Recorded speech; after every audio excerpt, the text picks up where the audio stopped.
కాళ్ళ మీద కాలేసుకొని కూర్చున్న జర్నలిస్టులు అంటే ఇష్టపడుతుర్రు. తెలంగాణలో పుట్టి ఈ నేలలో పెరిగి ఇక్కడ గాలి పీల్చుకొని ఇక్కడ నీళ్లు తాగి ఇక్కడ బువ్వ తిని ఇక్కడ బతికే నా యొక్క ఈ యూట్యూబ్ సోదరులేమో ఇవాళ బట్టలు కూడా తీసి కొడతా, చెంపల బలకు కొడతా అని చెప్పేసి మాట్లాడడం అనేది చాలా దౌర్భాగ్యం, చాలా హేయమైన చర్యగా మేము భావిస్తా ఉన్నాం.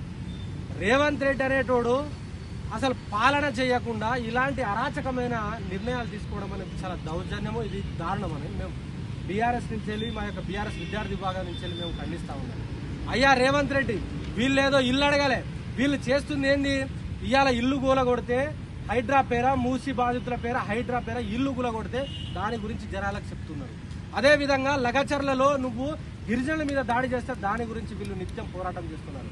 అదేవిధంగా మన సెంట్రల్ యూనివర్సిటీలో 400 ఎకరాలను నువ్వు అమ్మాలని కొనుక్కున్నప్పుడు వీళ్ళు డిజిటల్ మీడియాగా ముందుకొచ్చి జనాలకు తెలియజేసే ప్రయత్నం చేశారు.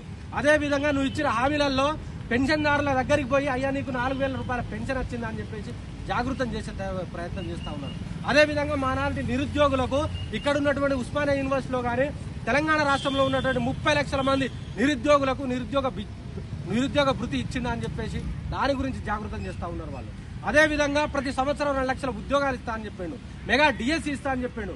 10వ తరగతి పాస్ అయితే 10,000 రూపాయలు అన్నారు, ఇంటర్ పాస్ అయితే 20,000 అన్నారు, డిగ్రీ పాస్ అయితే 50,000 అన్నారు, పీజీ పాస్ అయితే 1,00,000 రూపాయలు అన్నారు.